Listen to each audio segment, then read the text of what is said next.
Mean Sandeep sir easy maths और problem set के first question पर हम हैं। Some questions and there alternative answers given, select the correct alternative. और first question है, out of the following which is Pythagorean triplet. इन चारों में से कौन पाइथागोरियन ट्रिपलेंट है। काफ़ी आसान सवाल। यहाँ पर अगर देखेंगे 2 2 2 ऑल साइड्स आर इक्वल, तो all sides are equal means equilateral triangle हो गया। और राइट एंगल ट्रायंगल कभी भी इक्विलैटरल ट्रायंगल नहीं हो सकता। वो आइसोसेलेस हो सकता है बट इक्विलैटरल नहीं हो सकता। तो यहाँ पे तो आइसोसेलेस है, 5 5 दो साइड उसमें से इक्वल है। लेकिन जो दो साइड्स इक्वल होगी तो बची हुई साइड हमेशा उनसे बड़ी होनी चाहिए। तो ये 5 5 और ये छोटा है 2, तो ये भी नहीं होगी। अब बचे ये दो, इनमें अगर 1 का स्क्वायर करेंगे तो 1 का स्क्वायर रहेगा 1। Square of the 5 is a 25। 1 and 5, 1 and 25 is a 26 and 26 is not the square of the 10, तो ये भी नहीं होगा। तो बचा हुआ ये 3 4 5, that is the Pythagorean triplet. Square of the 3 is a 9, square of the 4 is a 16, 9 and 16 is a 25, that is the square of 5। तो यहाँ पे आंसर के लिए आपको लिखना पड़ेगा option B, that is the right answer. Now we are on the second. In a right angled triangle if sum of the square of the side making right angle, यानी जो राइट एंगल बनाती है उन side के square की total है 169, then what is the length of the hypotenuse. तो hypotenuse की लेंथ क्या होगी। तो 169 का हमें स्क्वायर रूट निकालना होगा और 169 का स्क्वायर रूट आएगा 13। तो यहाँ पे आपको आंसर लिखना पड़ेगा, answer is again option B. तो यहाँ पे भी आंसर ऑप्शन बी आएगा। अब हम हैं नंबर 3 पर। Out of the dates given below, which date constitute a Pythagorean triplet। यानी इन 4 डेट में से कौन से 3 नंबर पाइथागोरियन ट्रिपलेट को रिप्रेजेंट करते हैं। तो अगर हम यहाँ पे देखेंगे तो यहाँ पे दो इक्वल है 16 एंड 16, और ये अगर दोनों इक्वल है तो बचा हुआ तीसरा नंबर 16 से बड़ा होना चाहिए, लेकिन यहाँ पे 16 से छोटा है, तो ये पाइथागोरियन ट्रिपलेट नहीं है। अब बचे ये 3, इन तीनों में से देखेंगे तो smallest number 3 is a odd number. जब आपके पास कोई ऑड नंबर हो तो आपको उस ऑड नंबर को करना है स्क्वायर। 3 का बन गया स्क्वायर, तो square of the 3 is a 9। अब आपको दो ऐसे नंबर ढूंढने हैं जिनकी एडिशन 9 हो और वो दोनों कंसेक्यूटिव नंबर हो, यानी एक के पीछे एक आने वाले। तो 4 and 5 इनकी टोटल 9 होती है और ये एक के पीछे एक भी आते हैं, दे आर कंसेक्यूटिव।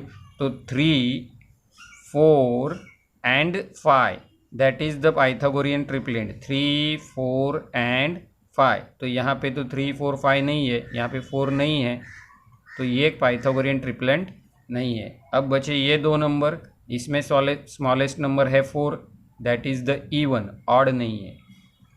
सॉरी, ये ऑड था बट यहाँ पे इवन है 4, तो आपको यहाँ पे करना है इस 4 को आधा, इवन नंबर जो रहेगा उसे आप हाफ से डिवाइड करेंगे तो आपको मिल जाएगा 2।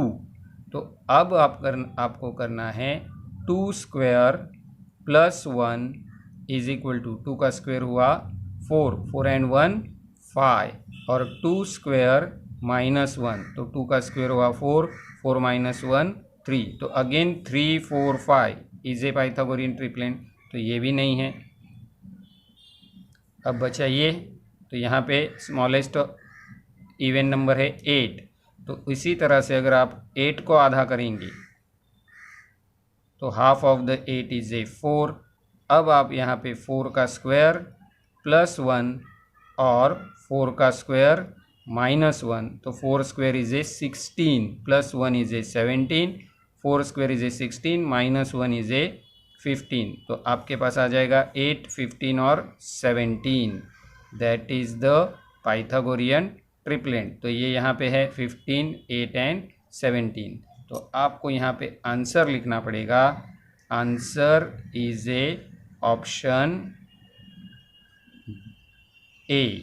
ऑप्शन ए आपका यहाँ पे आंसर है। Now number 4, if a B c are sides of a triangle and a square plus b square is equal to c square, then name the type of the triangle. तो a B C उस triangle की sides है और उनमें से दो side का square अगर आप ऐड करेंगे तो आपको तीसरे साइड का स्क्वायर मिलता है, यानी sum of square of two side is equal to square of the remaining third side.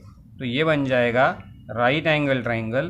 तो आपको यहाँ पे आंसर लिखना होगा ऑप्शन सी, क्योंकि ऑप्शन सी में राइट एंगल ट्राइंगल है। तो answer is a option C. Now number 5, find the perimeter of the square if its diagonal is 10√2 centimetre.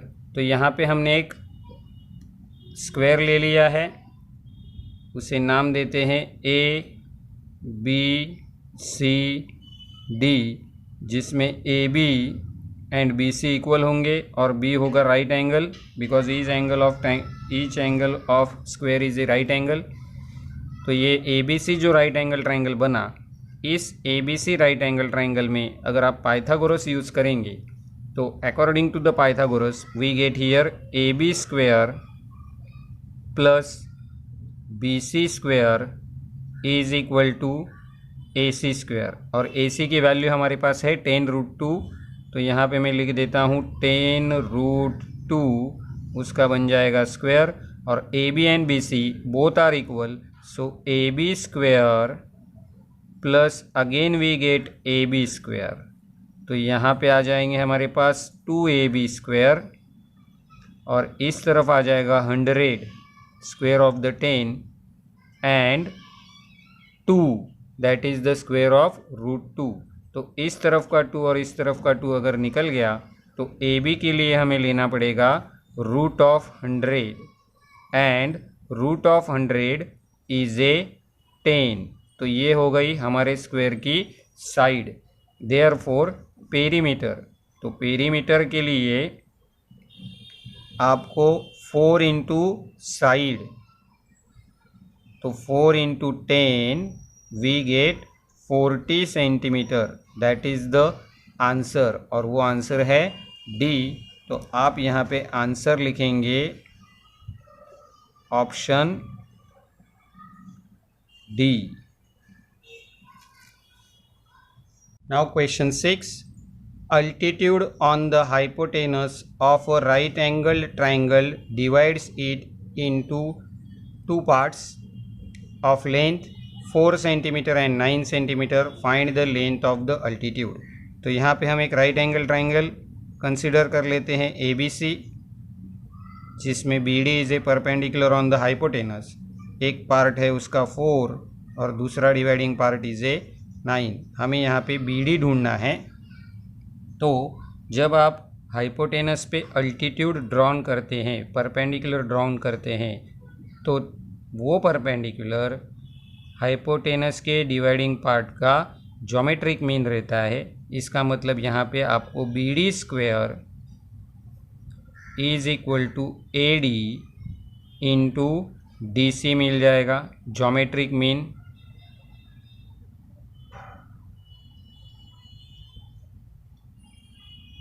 तो ज्योमेट्रिक मीन थ्योरम के हिसाब से मिलेगा।